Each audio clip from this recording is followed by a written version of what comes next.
have a deep appreciation for the Psalms, and I hope that you have that, or you will develop that in your life, because they are so brutally honest. I think the whole Bible is incredibly brutally honest, but especially the Psalms, where we have songs of praise, and we have songs of God break the teeth of my enemy.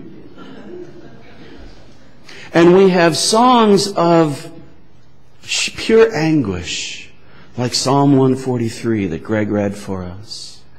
And if I were writing the music for that song, I would probably put it in a minor chord, minor key.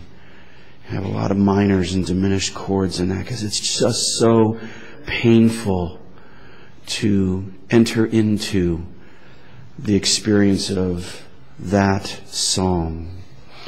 Several years ago, when I was on the Detroit Conference Board of Ordained Ministry, as a matter of fact, Matt and I were on at the same time, candidates for both the deacon and elders orders would come to us once a year at Lake Huron Camp. And they would come to be interviewed for ordination. One such candidate was a young woman who had come to us seeking to be ordained as a deacon in pastoral counseling. She was a therapist. Now, in this group, we can ask any question we want to ask. And as it was nearing Easter at the time, someone asked this young lady, of these 3 days, Easter, Good Friday, and Maundy Thursday, which of those days mean most to you? And she took about 2 seconds to think about it, and then she answered Saturday. And I thought, that wasn't on the multiple choice. And she went on to explain that most of the people, well, in fact, all of the people that she sees in her practice are people who are living in that time between the trauma, like the cross and Good Friday, and the healing and new life and joy of Easter. They live in that time in between, that Saturday. She called it tomb time. The time between the tragedy and the victory. The time between the inflicting of the wound and its mending. The time between the trauma and the triumph. Tomb time. Jesus knew what tomb time was like. Nobody seeks tomb time. Nobody gets up in the morning and says to themselves, gee, I'd really like to have an emotional and physical painful event so that I can have some time in between the tragedy and the triumph. Mostly we try to avoid pain and suffering, don't we? But mostly pain and suffering are unavoidable.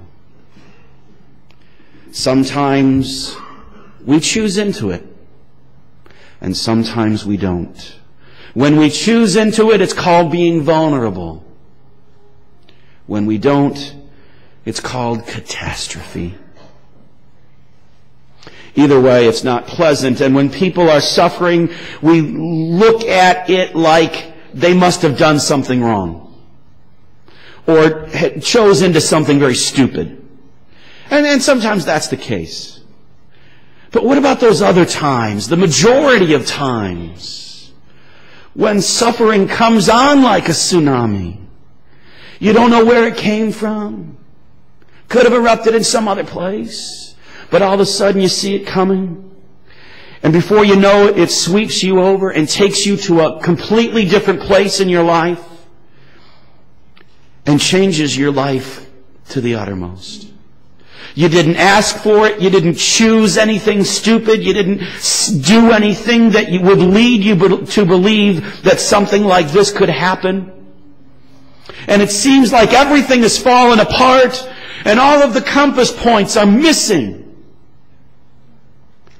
What do you do when life has thrown you a breaking ball and you feel broken by life? One of the things people do fairly early in tomb time is to ask, why? Why me? Why now? Why this?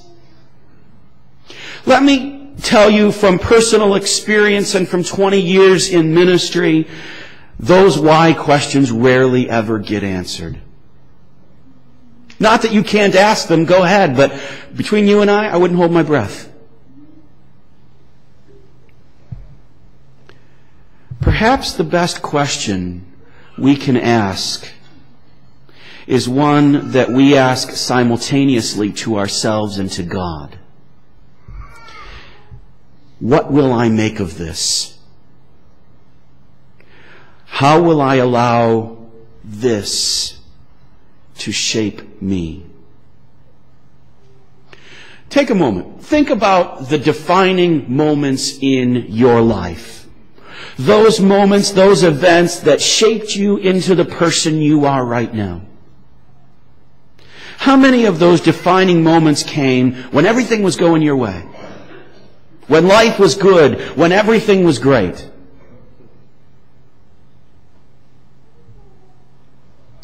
Now, how many of those defining moments in your life came in the crucible of pain and suffering, when life was not so great and things weren't going your way?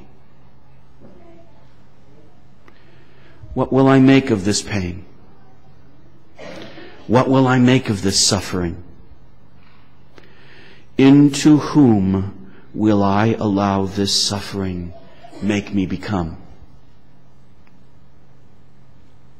I've read that Navajo Indians would weave their blankets and leave a spot at the end or in one corner of the blanket, maybe a small tear, maybe a slight alteration in the weave. They believe that's where the Spirit enters. It's called the spirit line. And they believe it's in that blemish, that imperfection, that tear, that the Spirit enters into. Maybe suffering is kind of like that.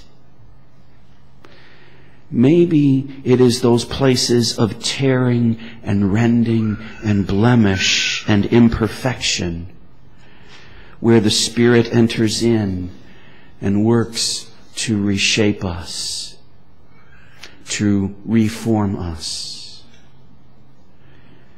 Maybe we can turn our pain and suffering into sacred sculpting. Maybe we can do more in our tomb time than just lay around. You know, in the early apostolic tradition, the story was that after Jesus was buried, he descended to hell and preached the gospel to all the souls gathered there, and those who believed were saved.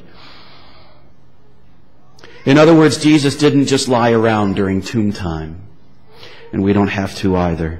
May I encourage you with these three wonderful truths when you find yourself in tomb time, or if you are there right now. First, let me encourage you that God knows what it's like to suffer. There's suffering in unrequited love, isn't there? There's suffering when your children keep making the wrong decisions and go into destructive places time and time again, isn't there? There's that kind of suffering, that kind of woundedness. And day after day, we don't love God as God deserves. And day after day, humankind turns its collective back on God and chooses what runs counter to God's will, chooses what runs counter to God's intentions for us, chooses what runs counter to our own well-being.